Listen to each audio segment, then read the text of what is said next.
Okay, so you've probably played around with AI that can write an email or create a cool image, right?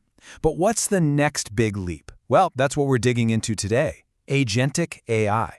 We're talking about systems that don't just assist you, they actually act for you. It's this huge, promising evolution in how work gets done, but as we'll see, the journey so far has been, well, it's been a bit of a bumpy ride. All right, let's dive right in. What are we even talking about when we say the next AI frontier?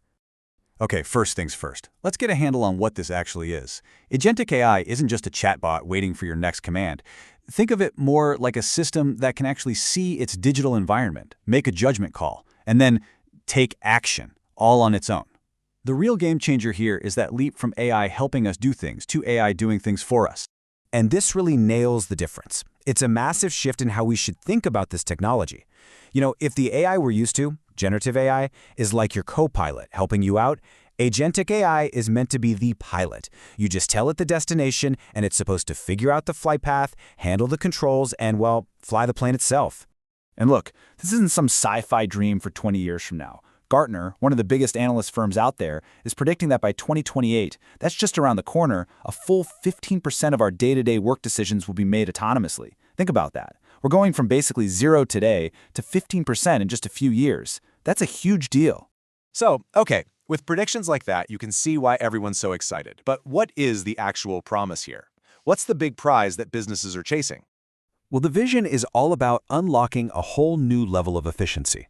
I mean, just imagine an AI agent that gets a new customer order. It doesn't just ping a human.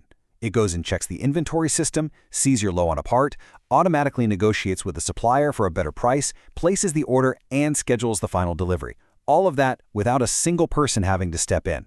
That's the dream. And for businesses, the why behind all this is pretty straightforward.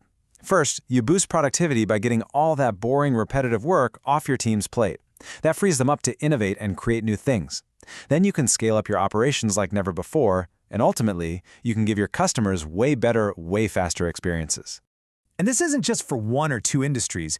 We're talking about high-impact uses everywhere. In healthcare, it could recommend treatment options for a doctor.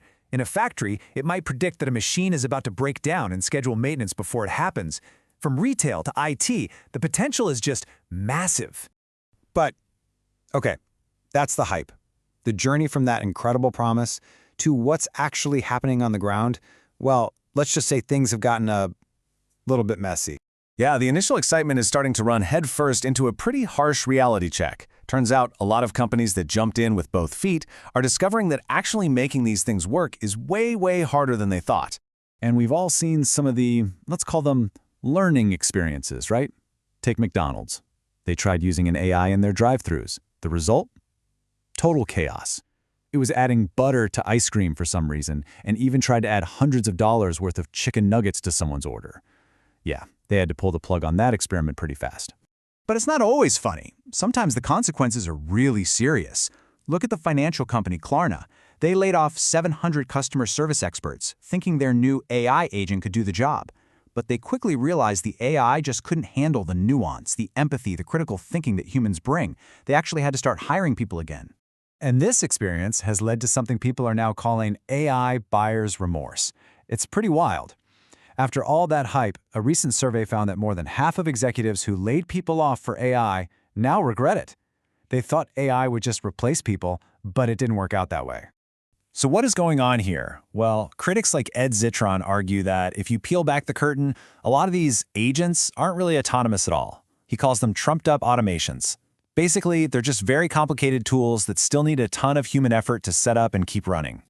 This brings us to the real heart of the issue. It's not that the technology itself is necessarily bad. The root cause is something deeper. It's an integration problem, a human problem. You know, the best way to think about it is this. Organizations are being given this incredibly powerful new engine, but nobody gave them the user manual. They don't have a playbook for how to actually manage these new hybrid teams, where humans and AI have to work side by side.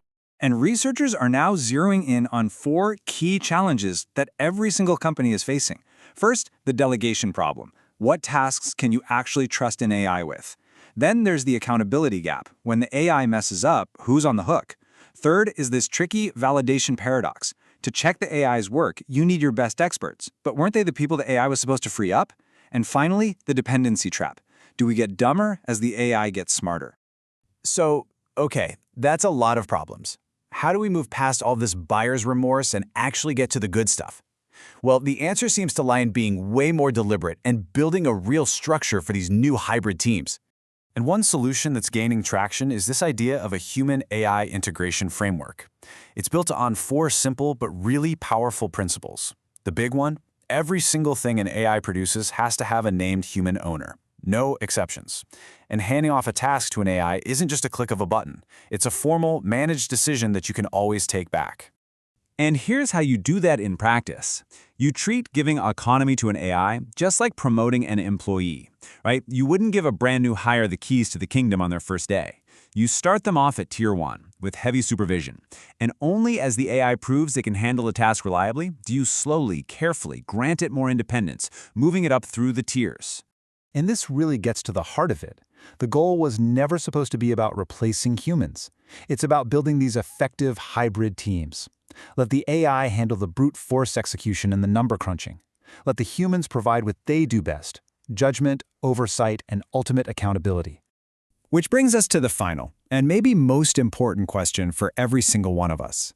As AI starts to automate more and more of the tasks we do, what's left? What's the one skill we absolutely have to practice to stay valuable, to stay the expert in the room? It's our judgment, our ability to see the big picture and ask the right questions. That's the human advantage.